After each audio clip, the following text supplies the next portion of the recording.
El cine dins de l'escola com una assignatura més. Les emocions construeixen la mirada dels més xicotets, una activitat protegida pel sector audiovisual valencià que avui comparteixen alumnes de tercer i quart de primària.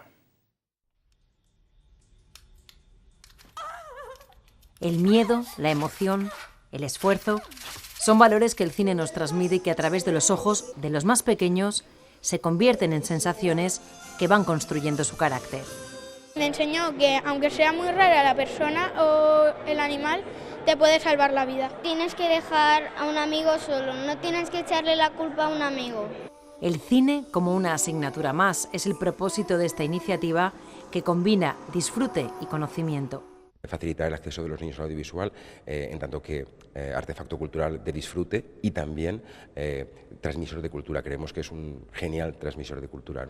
Una actividad respaldada por profesionales del audiovisual. El aprender a estar en grupo, el aprender a recibir la información de una manera lenta, hace también que luego tu expresión sea también reflexiva, y yo creo que debería ser una asignatura dentro del ámbito educativo. El audiovisual es una herramienta educativa, los relatos y los contenidos que les llegan a sus cabecitas a través de las películas pues tienen un gran impacto en ellos. Historias que refuerzan lo que se imparte dentro de las aulas y que ayudan a los chavales a estar preparados para lo que ocurre fuera de ellas.